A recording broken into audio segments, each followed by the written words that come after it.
día. El 31 de octubre, los cristianos evangélicos celebramos la Reforma Protestante, que fue el movimiento que creó el protestantismo, impulsado por la valiente hazaña de Martín Lutero.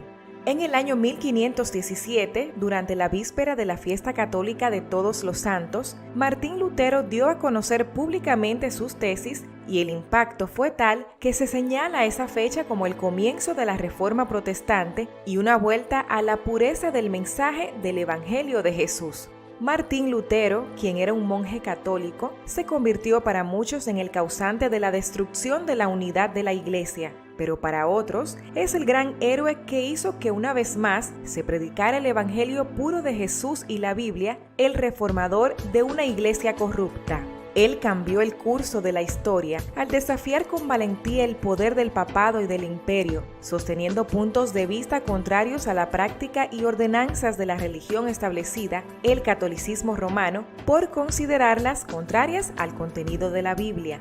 La principal doctrina evangélica que Lutero alzó contra el sistema ritualista de penitencias fue que la salvación es por fe y por gracia solamente, no por obras. La chispa que movió al monje vino probablemente en 1515, cuando Lutero empezó a dar conferencias sobre la epístola a los romanos, pues él mismo dijo después que fue en el primer capítulo de esa epístola donde encontró la respuesta a sus dificultades. El versículo de la Biblia que abrió completamente los ojos de Lutero fue Romanos 1:17, que dice lo siguiente: porque en el Evangelio la justicia de Dios se revela por fe y para fe, como está escrito, mas el justo por la fe vivirá. Lutero estuvo meditando de día y de noche para comprender la relación entre las dos partes del versículo que, tras afirmar que en el Evangelio la justicia de Dios se revela, concluye diciendo que el justo por la fe vivirá. La respuesta que encontró Lutero fue sorprendente. La justicia de Dios no se refiere en la carta a los romanos, como piensa la teología tradicional, al hecho de que Dios castiga a los pecadores. Se refiere más bien a que la justicia del justo no es obra suya, sino que es don de Dios.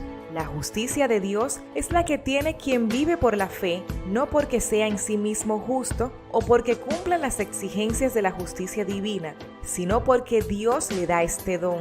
Lutero entendió que tanto la fe como la justificación del pecador son obra de Dios, don gratuito. Martín Lutero escribió lo siguiente al realizar este descubrimiento: sentí que había nacido de nuevo y que las puertas del paraíso me habían sido franqueadas. Las escrituras todas cobraron un nuevo sentido y a partir de entonces la frase "la justicia de Dios" no me llenó más de odio, sino que se me tornó indeciblemente dulce en virtud de un gran amor. Lutero decidió presentar su descubrimiento a la Iglesia y, a pesar de haber sido un gran reto, con valentía redactó sus 95 tesis que debían servir de base para un debate académico. Él clavó sus famosas 95 tesis en la puerta de la iglesia del castillo de Wittenberg. Esas tesis, escritas en latín, no tenían el propósito de crear una conmoción religiosa.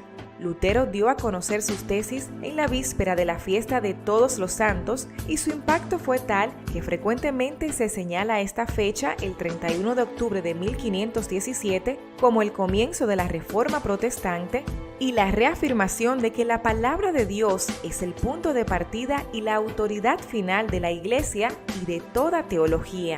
Aunque Lutero fue acusado de provocar división en la Iglesia, esto era necesario para que la verdad de la palabra de Dios fuera expuesta y hoy día podemos gozar con libertad del don de la salvación, conociendo que es un regalo de Dios, solo por gracia y no por nuestras obras.